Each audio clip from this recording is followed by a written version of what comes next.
Saudara-saudariku yang terkasih dalam Tuhan kita Yesus Kristus, salam sejahtera untuk kita semua. Berkat Allah yang Maha Kuasa senantiasa menyertai kita.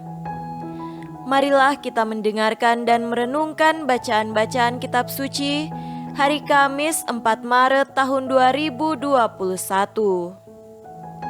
Bacaan pertama dari kitab Yeremia pasal 17 ayat 5 sampai 10. Beginilah firman Tuhan, terkutuklah orang yang mengandalkan manusia, yang mengandalkan kekuatannya sendiri, dan yang hatinya menjauh daripada Tuhan. Ia akan seperti semak bulus di padang belantara, ia tidak akan mengalami datangnya keadaan baik. Ia akan tinggal di tanah angus di padang gurun, di negeri padang asin yang tidak berpenduduk. Diberkatilah orang yang mengandalkan Tuhan, yang menaruh harapannya pada Tuhan. Ia akan seperti pohon yang ditanam di tepi air, yang merambatkan akar-akarnya ke tepi batang air, dan yang tidak mengalami datangnya panas terik, yang daunnya tetap hijau, yang tidak khawatir dalam tahun kering, dan yang tidak berhenti menghasilkan buah. Betapa liciknya hati, lebih licik daripada segala sesuatu, hatinya sudah membatu. Siapakah yang dapat mengetahuinya? Aku, Tuhan, yang menyelidiki hati, yang menguji batin, untuk memberi balasan kepada setiap orang, setimpal dengan tingkah langkahnya, setimpal dengan hasil perbuatannya. Demikianlah sabda Tuhan. Syukur kepada Allah.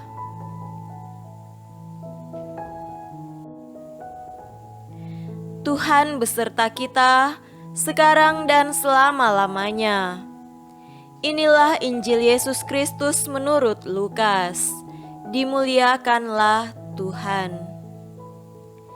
Injil Lukas pasal 16 ayat 19 sampai 31.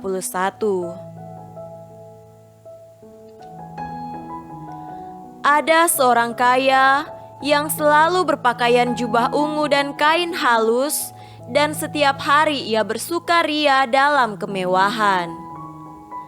Dan ada seorang pengemis bernama Lazarus, badannya penuh dengan borok, berbaring dekat pintu rumah orang kaya itu, dan ingin menghilangkan laparnya dengan apa yang jatuh dari meja orang kaya itu.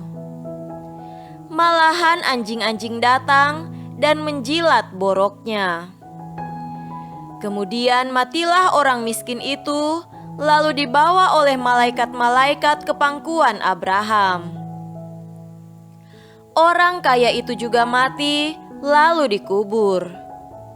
Dan sementara ia menderita sengsara di alam maut, ia memandang ke atas, dan dari jauh dilihatnya Abraham dan Lazarus duduk di pangkuannya. Lalu ia berseru katanya, "Bapa Abraham, kasihanilah aku.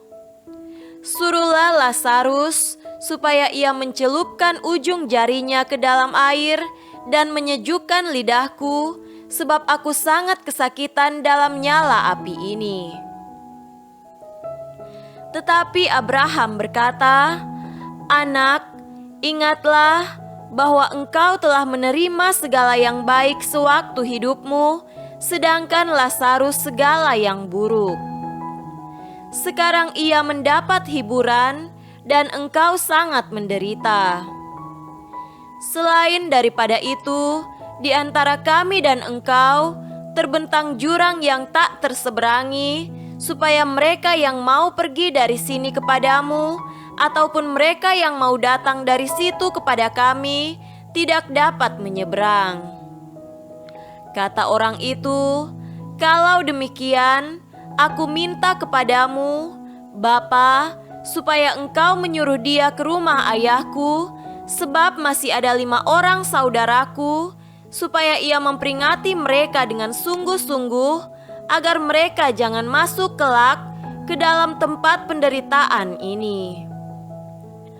Tetapi kata Abraham, ada pada mereka kesaksian Musa dan para nabi, baiklah mereka mendengarkan kesaksian itu.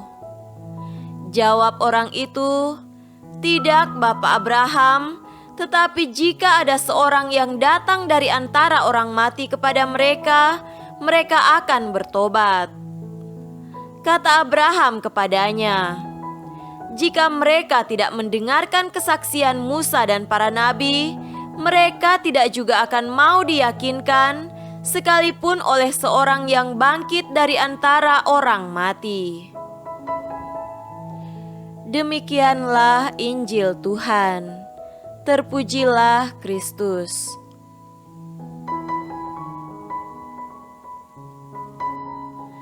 Saudara-saudariku yang terkasih dalam Tuhan kita Yesus Kristus, tema renungan kita pada hari ini adalah kasih Kristiani.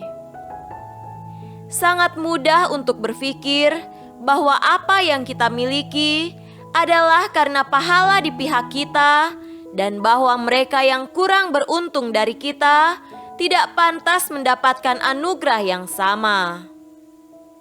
Roh Kudus mengingatkan kita bahwa semua yang kita miliki berasal dari Tuhan. Selanjutnya, kita menerimanya dengan alasan untuk melayani sesama, terutama untuk mendekatkan mereka dengan Tuhan. Orang kaya dalam perikop ini tidak memahami tujuan hidup dan misinya. Dibutakan oleh harta benda, ia menaruh semua harapannya pada hal-hal baik di dunia ini dan tidak menyadari bahwa Tuhan mengharapkan lebih banyak darinya. Yang paling tragis adalah bahwa ia hanya memikirkan dirinya sendiri.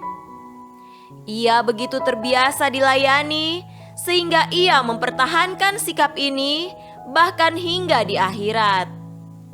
Bapak Abraham, suruhlah Lazarus mencelupkan ujung jarinya ke dalam air untuk menyejukkan lidahku. Bukannya melupakan dirinya sendiri, egosentrisme orang kaya itu malah membuatnya melupakan orang lain. Betapa mudahnya untuk puas dengan hal-hal duniawi dan melupakan misi kita sebagai Rasul Kristus.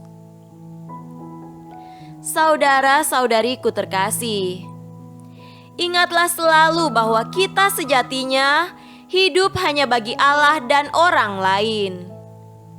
Kehidupan yang egois tidak membuat kita bahagia.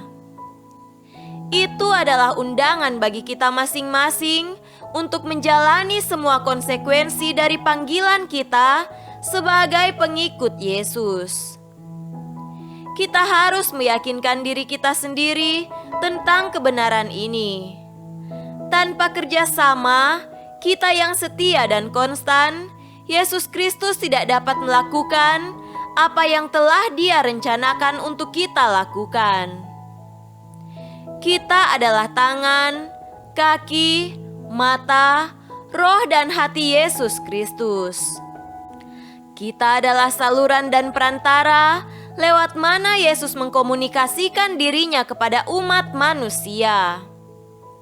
Betapa besar kehormatan yang diberikan Yesus kepada kita, tetapi juga betapa besar tanggung jawab yang diberikannya di pundak kita. Semoga kita dapat menjalankan tanggung jawab yang diberikan Yesus. Amin.